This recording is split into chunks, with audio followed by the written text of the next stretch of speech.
The day had started beautifully. The morning sun spilled through the curtains, and I woke up early to make breakfast for my husband, Asher.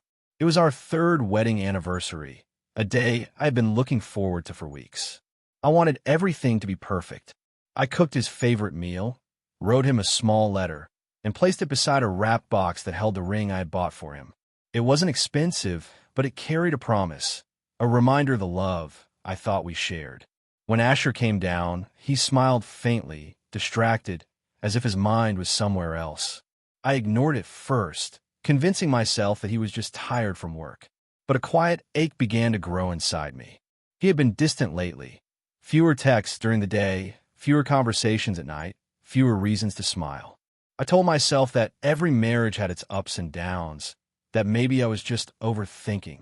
But deep down, my heart already sensed something was wrong. That evening, I decided to surprise him. He said he'd be working late, so I thought I'd visit his office with dinner and a warm hug, a small gesture to remind him that I cared. As I drove, the city lights blurred through my tears of excitement and nervousness. I just wanted us to feel close again.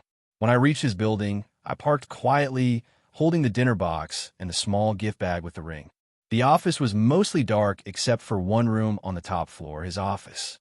I smiled, thinking he was still working hard. But as I got closer, I saw something through the glass wall that made my heart stop. He wasn't working. He was standing close to another woman, too close. She laughed softly, brushing her hand against his shoulder. Then he leaned in and kissed her. The scene felt unreal. The world around me blurred. The sound of my heartbeat drowned everything else.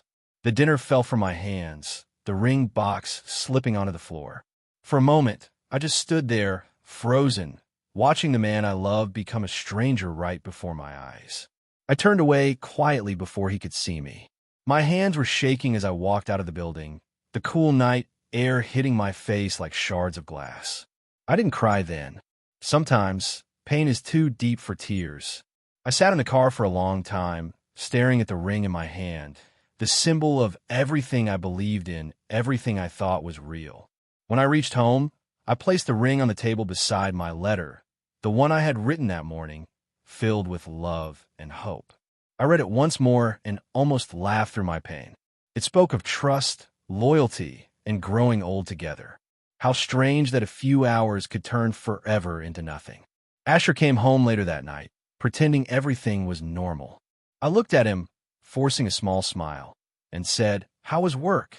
He replied, "Tiring but good." His lies stung more than the truth I'd already seen. I didn't confront him that night. Instead, I walked to the table, picked up the ring box, and handed it to him. "Happy anniversary," I said softly. He looked surprised, guilty even. Then I whispered, "I saw you." His face went pale. The silence between us was heavy and cold. He stammered, trying to explain, but there was nothing left to say. I didn't scream or cry. I simply said, "You broke something that can't be fixed." Then I walked upstairs, leaving him alone in the quiet room. The next morning, I packed a small bag and left our house. I didn't leave because I stopped loving him. I left because I started loving myself enough to walk away. My heart was shattered, but I knew staying would only break me further. Some people think forgiveness means giving another chance. But sometimes, forgiveness means setting yourself free. Months passed. The pain didn't vanish overnight, but slowly, I began to heal. I started working again, traveling, meeting new people. I laughed for the first time in months without feeling guilty about it.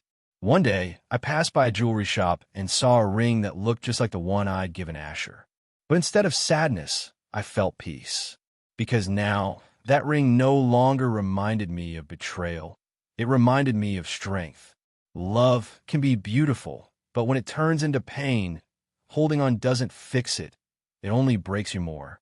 That day, I learned the hardest truth of all. A broken heart can heal, but broken trust never truly does. And though I still carry the scar of what happened, I carry it with pride. Not because I was betrayed, but because I survived it. Sometimes the bravest thing a heart can do is let go, walk away, and start again.